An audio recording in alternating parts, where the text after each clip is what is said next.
नमस्कार, के न्यूज पर आपका स्वागत है। मैं हूं प्रियंका और सूबा बोलेगा कार्यक्रम में आपका बहुत बहुत स्वागत है। सूबा बोलेगा कार्यक्रम में आज हम बात करेंगे आफत के बाद राहत की।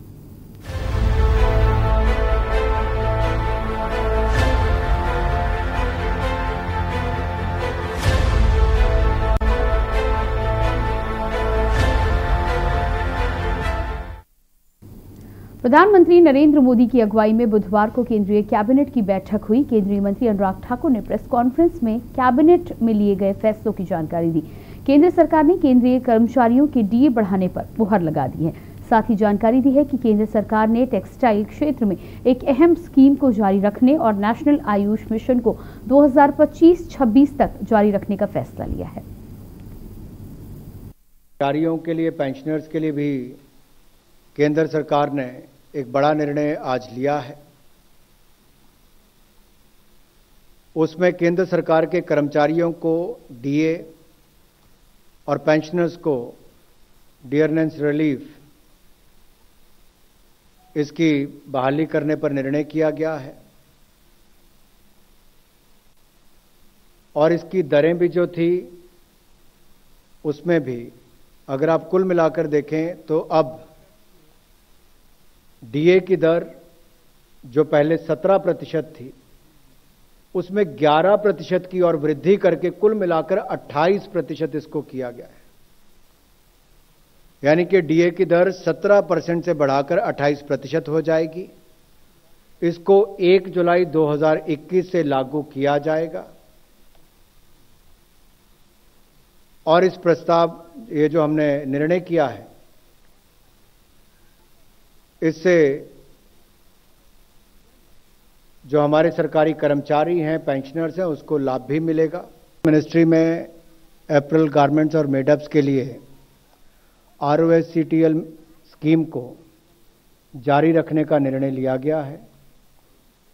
इससे टेक्सटाइल क्षेत्र में उनको लाभ मिलेगा, निर्यात करने में, निर्यात को बढ़ावा भी मिलेगा, रोजगार का सृजन भी होगा और जो भारत की कंपनियां हैं उनको compete करने के लिए दुनिया भर की कंपनियों से इससे बल मिल पाएगा, क्योंकि इसके माध्यम से ये जो स्टेट और सेंटर के टैक्सेस एंड लेवीज हैं इन पे रिबेट जो मिलता है इसको कंटिन्यू करने का निर्णय लिया गया है 31 मार्च 2024 तक। नेशनल आयुष मिशन को 2021-22 से लेकर 2025-26 तक जारी रखने का निर्णय लिया गया है। इसके अंतर्गत कुल खर्च 4,607 करोड़ रुपया 5 वर्षों में किया जाएगा। इस योजना के क्रियान्वयन से आयुष प्रणाली की शिक्षा और प्रशिक्षण का विस्तार किया जाएगा। नागरिकों को आयुष प्रणाली के माध्यम से प्रिवेंटिव और प्रोमोटिव एस्पेक्ट्स और होलिस्टिक हेल्थ केयर का लाभ उपलब्ध कराया जाएगा। लाइफस्टाइल रिलेटेड हो उसमें भी लोग उसकी मदद ले सकें, उसका भी बल मिलेगा और इससे डिजीज बर्डन यानी कि बीमारी का जो भार है वो भी पूरे हेल्थ सिस्टम पर भी कम होगा, लोग स्वस्थ भी रहेंगे और हमारे आयुष मंत्रालय के माध्यम से जो हमारी पद्धति है जो कई हजार वर्षों से लगातार देश में चल रही है उसको देश और विदेश में भी और लोकप्रिय किया जाए। प्रधानमंत्री नरेंद्र मोदी की अगुवाई में बुधवार को केंद्रीय कैबिनेट की बैठक हुई जिसमें कई अहम फैसले लिए गए, जिसमें कर्मचारियों से लेकर जानवरों तक का ख्याल रखा गया है। बैठक के बाद खासकर केंद्रीय मंत्रियों को राहत दी गई, वहीं जानवरों के लिए एम्बुलेंस की। केंद्रीय मंत्री अनुराग ठाकुर ने प्रेस कॉन्फ्रेंस में कैबिनेट में लिए गए फैसलों की जानकारी दी। क्या कुछ कहा कैबिनेट बैठक में, देखिए खास रिपोर्ट के माध्यम से।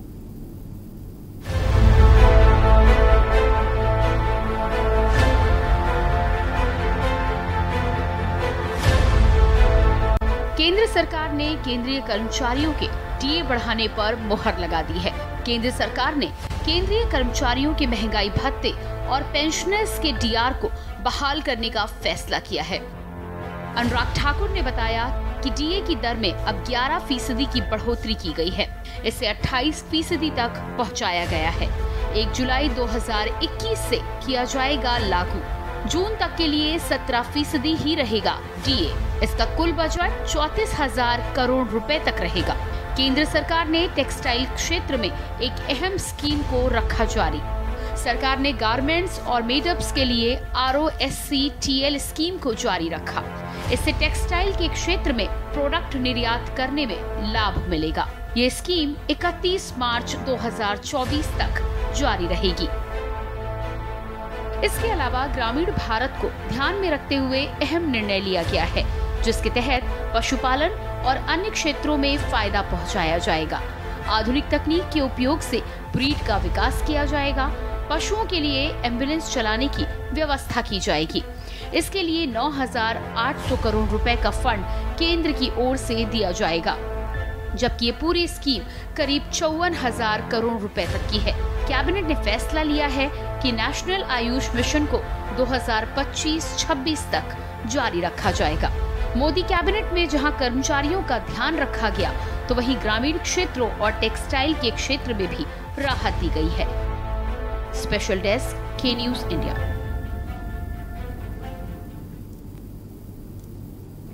तो इस रिपोर्ट के बाद जिस हिसाब से जानकारी मिल रही है, अपने दर्शकों को ये बता दें कि लगभग 2.5 साल के बाद केंद्रीय कर्मचारियों को डीए का तोहफा दिया गया है। 2.5 साल से ये डीए पेंडिंग था। जिस तरह से केंद्रीय सूचना प्रसारण मंत्री अनुराग ठाकुर ने यहाँ पर जानकारी दी कि 1 जनवरी 2020, 1 जुलाई 2020 और उसके बाद 1 जनवरी 2021 ये समय है जहाँ पर डीए बढ़ाना था, लेकिन डीए को लेकर फैसला नहीं लिया गया था।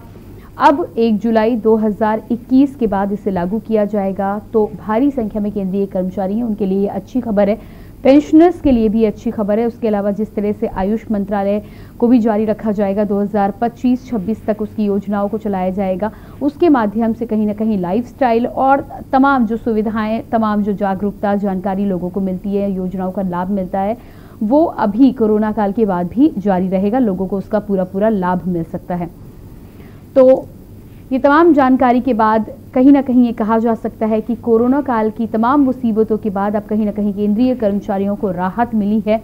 डीए के रूप में जो तोहफा केंद्र सरकार ने केंद्रीय कर्मचारियों को दिया है, इसके माध्यम से लोगों की मुश्किलें अब हल होंगी। और जिस तरह से महंगाई दर पिछले कई महीनों में बढ़ी हुई नजर आ रही थी, पिछले महीने जून तक की यदि मई तक की यदि हम बात करें तो महंगाई 12% से ऊपर 12.96% पर चल रही थी। ऐसे में जून में थोड़ा घाटा उसमें ज़रूर है, थोड़ा घटौती ज़रूर हुई है, लेकिन उसके अलावा यदि हम बात करते हैं तो महंगाई दर लगातार बढ़ती हुई आ रही थी, जिससे केंद्रीय कर्मचारियों का लगातार डीए अलाउंस ना बढ़ना उनके लिए परेशानी का सबब बनता जा रहा था। ऐसे में अब केंद्र सरकार के द्वारा जब डीए बढ़ाने का फैसला लिया गया है, तो कहीं ना कहीं कर्मचारियों के साथ ही साथ जितने भी पेंशनर्स हैं उन्हें इस स्कीम का लाभ मिलेगा। मोदी कैबिनेट का ये अहम फैसला है। केंद्रीय कर्मचारियों के डीए बढ़ाने को लेकर अब मोहर लगाई जा चुकी है। और यहाँ पर सबसे बड़ी बात यह है कि महंगाई की दर जिस तरह से जून में घटी है, उस दर के घटने से कहीं ना कहीं आम आदमी को आगे के दाम में जिस तरह की बढ़ोतरी के बारे में माना जा रहा था कि डीजल और पेट्रोल के दामों में बढ़ोतरी के साथ ही साथ आम उपभोग की वस्तुएं जो होती हैं, चाहे हम उसको रसोई गैस में इस्तेमाल होने वाले तेल से जोड़ लें या अन्य चीज़ों से जोड़ लें, सब्जियाँ, फलों की बात कर ले, ये तमाम चीज़ें महंगी होती हैं। लेकिन कहीं ना कहीं मई के बाद जून में जो ये दरें घटी हैं, इससे साफ तौर पर अंदाज़ा लगाया जा सकता है कि धीरे धीरे कहीं ना कहीं केंद्र सरकार और सरकार इन तमाम योजनाओं के साथ, इन तमाम स्कीम्स के साथ जनता को राहत देने के मूड में दिखाई दे रही है। ऐसे में केंद्रीय कर्मचारियों को अब ये तोहफा मिल चुका है। टेक्सटाइल विभाग की परियोजनाओं को जारी रखने से कहीं ना कहीं जिन लोगों को लाभ मिल रहा था, उन लोगों को लाभ आगे मिलता रहेगा। आयुष मंत्रालय की स्कीम को भी 2025-26 तक बढ़ाया गया है। ऐसे में साफ तौर पर जिन तमाम योजनाओं के माध्यम से, जिन तमाम योजनाओं के सहारे लोगों को जागरूकता दी जा रही थी, आयुष मंत्रालय के द्वारा जो जानकारियां लोगों तक दी जा रही थी, उसे अभी कायम रखा जाएगा। लोगों को ये तमाम लाभ मिल पाएंगे। डीए और पेंशनर्स के डीआर को बहाल किया गया है और हम लगातार बातचीत करेंगे। बातचीत करने के लिए हमारे साथ धीरे धीरे एक्सपर्ट्स का एक पैनल भी जुड़ेगा। हमारे साथ श्री प्रेमचंद जी, राष्ट्रीय महासचिव IPSEF जुड़ चुके हैं। सर, बहुत बहुत स्वागत है आपका कार्यक्रम में। प्रेमचंद जी, क्या मेरी आवाज़ आपको मिल पा रही है? हाँ, मुझे आपकी आवाज़। जी, बहुत बहुत स्वागत है आपका कार्यक्रम में। धन्यवाद आपको। जी, जिस तरह से आज सूचना प्रसारण मंत्री अनुराग ठाकुर के द्वारा इस बात की घोषणा की गई है कि केंद्रीय कर्मचारियों के डीए में अब 17% से बढ़ाकर उसे 28% किया गया है और 1 जुलाई से ये लागू होगा। कितना लाभ मिलेगा, कितनी संख्या में कर्मचारियों को लाभ मिलेगा, और दूसरी बात ये कि 2.5 साल के बाद इसे लागू किया गया है, तो क्या पिछले कई सालों से जो घाटा था उसकी कहीं ना कहीं भरपाई हो पाएगी कर्मचारियों के लिए? तो मेरा कहना है कि ये 2.5 साल नहीं, 1.5 साल जी, मान लो 1 जनवरी 2020 से कर्मचारियों का महंगाई भत्ता जी दे था, तो ये 1.5 साल हुआ और 1 जुलाई से चौथी किस्त दी जानी है। जी, निश्चित तौर से आज ये कर्मचारियों की राहत की बात है और इसके लिए हम Indian public service employees federation की ओर से माननीय श्री राजनाथ जी जो डिफेंस मिनिस्टर है और आर्थिक कमेटी के अध्यक्ष है और कैबिनेट सेक्रेटरी को हम लोग धन्यवाद देंगे कि 15 जून से 15 जुलाई तक पूरे देश में Indian public service employees federation की ओर से एक जन जागरण अभियान जारी था, जिसके तहत 1 जुलाई 2021 को पूरे देश से हजारों कर्मचारी संगठनों ने माननीय प्रधानमंत्री, उसकी कॉपी वित्त मंत्री व कैबिनेट सेक्रेटरी को भेजी थी। तो निश्चित तौर से आने वाले परिस्थिति को देखते हुए सरकार ने ये निर्णय किया, हम इसका धन्यवाद करते हैं। किंतु इसमें कर्मचारियों का कहना है कि पहले से जो प्राइस इंडेक्स है वो पारदर्शी नहीं है। जिस स्तर पर महंगाई बढ़ रही है उस स्तर पर कभी भी कर्मचारियों को महंगाई भत्ते का भुगतान नहीं किया जाता।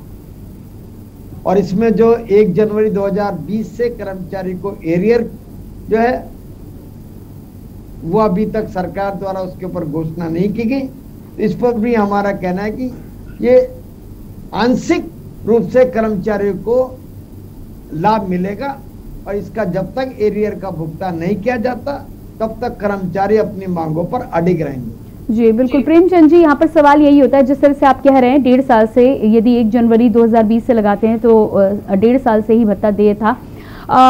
1.5 साल की जब बात करते हैं और अब जब केंद्रीय मंत्री ने कहा है कि 1 जुलाई 2021 से इसे लागू किया जाएगा, तो जिस तरह से आप कह रहे हैं पिछले एरियर्स जो 1.5 साल के एरियर्स हैं उनका लाभ कर्मचारियों को नहीं मिलेगा। नहीं, अभी तक सरकार की ओर से इस पर घोषणा नहीं की गई है। जी, इसके अलावा आप ये भी जानकारी चाहेंगे कि केंद्रीय कर्मचारियों में जो अभी सर्विस में हैं उन्हें तो डीए में बढ़ोतरी मिलेगी, लेकिन पेंशनर्स जो हैं उनके डीआर को जो बहाल किया गया है तो उनको कितनी प्रतिशत की बढ़ोतरी होगी, और साथ ही साथ 1 जुलाई से क्या उसे भी लागू किया जाएगा? उनके लिए भी 11% जो हमारे पेंशनर्स हैं उनको भी 11% का लाभ मिलेगा 1 जुलाई 2021 से। जी बिल्कुल प्रेमचंद जी, जिन मांगों की आप बात कर रहे हैं और जिन मांगों को लेकर आपका कहना है कि मांगे यदि पूरी नहीं होती है तो अभी भी मांगों पर अड़े रहेंगे, वो कौन कौन सी मांगे हैं जो सरकार के सामने आपने रखी थी और जिनमें से अभी मांगे पूरी नहीं हुई हैं? हमारी पहली मांग थी कि 1 जनवरी 2020 से अब तक का एरियर समेत डीए का भुगतान किया जाए, नई पेंशन स्कीम को खत्म करके पुरानी पेंशन स्कीम लागू की जाए, जो कर्मचारी 30 जनवरी को रिटायर होंगे उनको मतलब इंक्रीमेंट दी जाए। इस तरह करके बहुत सारी मांगे थी जिस पर हम लोग लगातार संघर्ष कर रहे हैं। जी बिल्कुल प्रेमचंद जी, आपका कहना है कि नई पेंशन स्कीम को खत्म करके पुरानी को लागू किया जाए। पुरानी और नई में क्या अंतर है जिसकी वजह से आप पुरानी स्कीम वापस चाहते हैं? स्कीम में कर्मचारी को रिटायरमेंट पर जितना भी उसका वेतनमान था उसका 50% डीएस जो पेंशन सुनिश्चित थी, किंतु इसके अंदर कर्मचारी द्वारा 10% दिया जाता है, 14% सरकार द्वारा दिया जाता है। इसका 60% जो भी इक्विटी इसकी बचेगी वो कर्मचारी को लौटाई जाएगी, 40% वो बाजार में इन्वेस्ट करेंगे, उससे जो भी पैसा आएगा वो उसको पेंशन के रूप में मिलेगा। इससे कर्मचारी शेयर बाजार पर पूरी तरीके से निर्भर है और जो कर्मचारियों का तजुर्बा है कि जो 50% पेंशन मिलनी चाहिए उसे, वो आज तक किसी भी कर्मचारी को नहीं मिली और सरकार अपने आंकड़ों द्वारा ये पेश नहीं कर पाई कि इसमें कर्मचारियों को जो पिछली पेंशन है उतना मिलेगा। साथ में इससे सरकार को बहुत नुकसान है, क्योंकि 14% वो लगातार भुगतान कर रही है, फिर भी कर्मचारियों में आक्रोश बना हुआ है। तो एक तरफ कर्मचारी इससे आक्रोशित है, दूसरी तरफ सरकार को नुकसान हो रहा है। इसलिए हमने सरकार को तथ्यों के साथ बताया था कि अगर सरकार शेयर बाजार को पैसा देने के लिए एक रास्ता खोजने की बजाय कर्मचारियों को पुरानी पेंशन बहाल करेगी, इससे कर्मचारी भी हर्षित होगा और सरकार को भी लाभ होगा। जी बिल्कुल। प्रेमचंद जी, आपका जो कहना है कि पुरानी पेंशन स्कीम आप लोगों के हिसाब से ज़्यादा बेहतर है, उसमें कर्मचारी को ज़्यादा लाभ मिल रहा है, ये नई पेंशन स्कीम की जो बात है ये कब से लागू की गई है और क्या पुराने जो कर्मचारी हैं जो मान लीजिए अगले 1-2 साल में रिटायर होने वाले, उन पर क्या पुरानी पेंशन स्कीम लागू होती है या फिर नई पेंशन स्कीम लागू होती है? 1 जनवरी 2004 से सेंट्रल गवर्नमेंट द्वारा, ये 2003 से हिमाचल और तमिलनाडु सरकार द्वारा, इसी तरह विभिन्न राज्य सरकार द्वारा अलग अलग मान लो डेट्स में इसको लागू किया गया। भारत में एकमात्र राज्य पश्चिम बंगाल है जहां पर अभी भी पुरानी पेंशन स्कीम लागू है। जी बिल्कुल। तो आप लोग का साफ तौर पर कहना है कि कर्मचारियों को पुरानी पेंशन स्कीम से ज़्यादा लाभ है, कहीं ना कहीं नई पेंशन स्कीम लागू होने के चलते यहाँ पर कर्मचारियों को साफ तौर पर घाटा मिलेगा या जितनी रकम रिटायरमेंट के बाद उनको मिलती थी वो नहीं मिल पाएगी, जिसकी वजह से आप पुरानी पेंशन स्कीम चाहते हैं। कर्मचारी अनिश्चितता के खिलाफ है, क्योंकि नई पेंशन स्कीम कोई निश्चितता किसी भी कर्मचारी या उसके परिवार को नहीं प्रदान करती है। इसलिए कर्मचारी की शुरू से मांग रही है कि पुरानी पेंशन लागू की जाए, नई पेंशन कर्मचारी रिजेक्ट करता है। हम लोगों ने माननीय मंत्रियों से विभिन्न स्तर पर बात की। हमारा कहना है कि कर्मचारी 30 साल की सेवा के बाद भी एक अनिश्चित जीवन में जिंदा नहीं रह सकता, जबकि उनको एक दिन पर शपथ लेने पर पेंशन सुनिश्चित हो जाती है। हमारा कहना है कर्मचारी की पेंशन तो चाहिए, देश के हर नागरिक को पेंशन दी जानी चाहिए, वो भी जिंदा रहने, यह हमारी मांग है। जी बिल्कुल, आप बने रहिएगा हमारे साथ। तो यहाँ पर लगातार हम बातचीत कर रहे हैं, प्रेमचंद जी हमारे साथ बने हुए हैं। जिस तरह से आज केंद्रीय मंत्री अनुराग ठाकुर ने इस बात की घोषणा की है कि केंद्र सरकार के द्वारा केंद्रीय कर्मचारियों के डीए में 11% की बढ़ोतरी की गई है। पिछले 1.5 साल से ये लंबित था, अब इसे 1 जुलाई 2021 से लागू किया जाएगा। ऐसे में केंद्रीय कर्मचारियों को कहीं ना कहीं लाभ तो जरूर मिलेगा, लेकिन इस लाभ के अलावा भी कोरोना काल के साथ जिस तरह से महंगाई बढ़ी है, जिस तरह से केंद्रीय कर्मचारियों की मांगे हैं, उसको लेकर भी कई सवाल हैं। लोगों का ये मानना है कि जिस तरह से पुरानी पेंशन और नई पेंशन स्कीम को लेकर यहाँ पर दुविधा है, उसको लेकर भी कुछ ना कुछ घोषणा होनी चाहिए थी। दूसरी बात, 1.5 साल के लंबित एरियर को लेकर और साथ ही साथ उस डीए को लेकर भी आगे जानकारी मिलनी चाहिए थी, जिसके बारे में अभी तक जानकारी नहीं मिली है।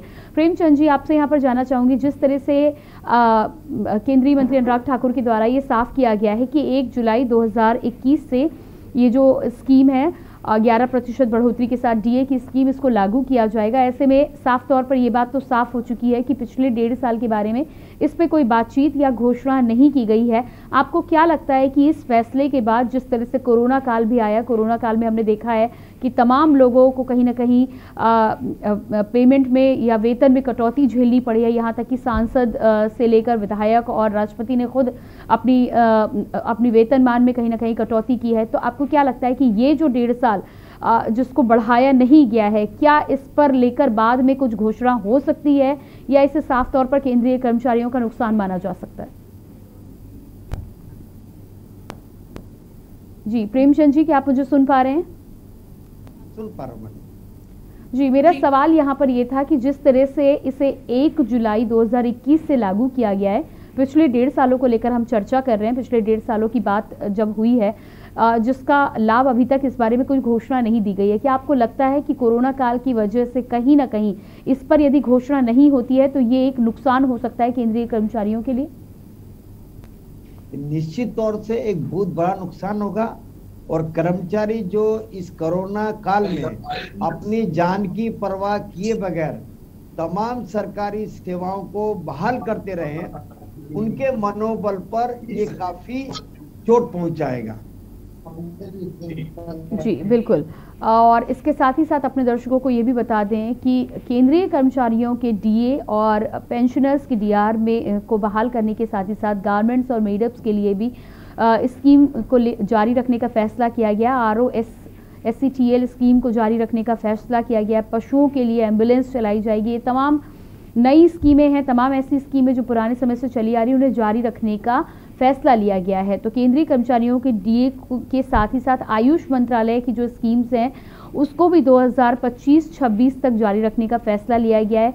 हमारे साथ विजय अवस्थी जी केंद्रीय DGS SBI से जुड़ चुके हैं। सर, आपका बहुत बहुत स्वागत है कार्यक्रम में। क्या मेरी आवाज आपको मिल पा रही है? विजय जी, क्या आप मुझे सुन पा रहे हैं? जी विजय जी, आपसे यहाँ पर जानकारी चाहेंगे। आज जिन तमाम चीज़ों को लेकर घोषणा हुई है, पहली तो केंद्रीय कर्मचारियों के डीए में जो बढ़ोतरी की गई है 11% की, और उसके साथ ही साथ गारमेंट्स मेडअप के लिए फैसला लिया गया है, पशुओं के लिए एम्बुलेंस है। आपको क्या लगता है कि क्या कोरोना काल के बाद कहीं ना कहीं आफत के बाद राहत देने का कोशिश करी है केंद्र सरकार ने?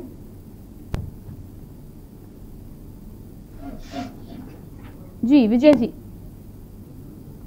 काल के बाद जो घोषणाएं की गई हैं, ये उसी के संदर्भ में की गई हैं। जी बिल्कुल। विजय जी, आपसे ये जानना चाहते हैं कि जिस तरह से पिछले 1.5 साल से डीए की बढ़ोतरी को लेकर फैसला लंबित था, अब जब 1.5 साल बाद इसे लागू कर दिया गया है, प्रेमचंद जी के साथ ही साथ तमाम अन्य लोगों का ये मानना है कि महंगाई की दर तो लगातार 12% को छू चुकी है। हालांकि जून में थोड़ा सा नीचे जरूर गिरी है, लेकिन महंगाई की दर तो आसमान छू रही है। ऐसे में 11% की बढ़ोतरी अब की गई है, लेकिन पिछले 1.5 साल के डीए को लेकर उस पर कोई बातचीत नहीं की गई है। नहीं, ये गवर्नमेंट का फैसला सही नहीं है। जो 1.5 साल का जो हमारा डीए बचा हुआ है उसको भी हमें गवर्नमेंट को वापस देना चाहिए, और जो 11% की बढ़ोतरी है ये उस मामले में बहुत कम है। जी बिल्कुल। तो ऐसे में जब आपको लगता है कि ये कम है, तो क्या तमाम केंद्रीय कर्मचारियों के एसोसिएशन के द्वारा ये मांग उठाई जाएगी सरकार के सामने?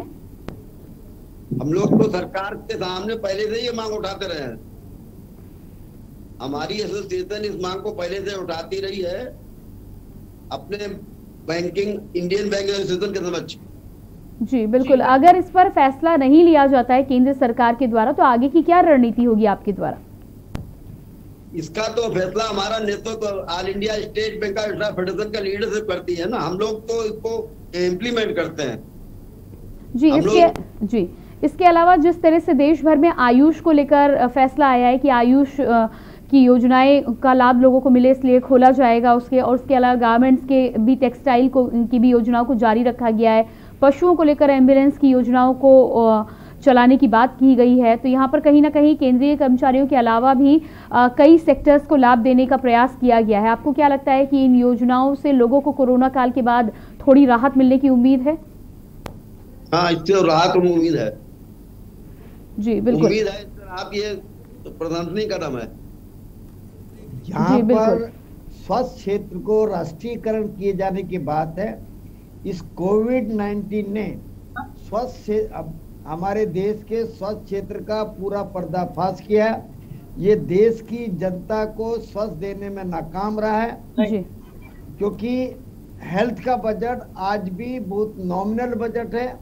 इसलिए Indian public service employees federation की मांग है कि स्वास्थ्य और शिक्षा का पूरा राष्ट्रीयकरण। जी बिल्कुल। प्रेमचंद जी, आपको यहाँ पर रोकेंगे कुछ समय के लिए, एक छोटे से ब्रेक के लिए हम रुकेंगे। ब्रेक के बाद जब आएंगे तो लगातार अपनी चर्चा को हम जारी रखेंगे। जिस तरह से कहीं ना कहीं केंद्रीय कर्मचारियों के डीए को बढ़ाकर और कुछ योजनाओं को आगे के समय के लिए जारी रखकर या लागू करके कहीं ना कहीं राहत देने की बात या प्रयास जरूर किया गया है केंद्र सरकार के द्वारा, लेकिन उसके बावजूद भी कई ऐसी मांगे हैं जिनको लेकर अभी भी सवाल ज्यों का त्यों बना हुआ है। इस पर हम बातचीत करेंगे, लेकिन उससे पहले रुकेंगे एक छोटे से ब्रेक के लिए।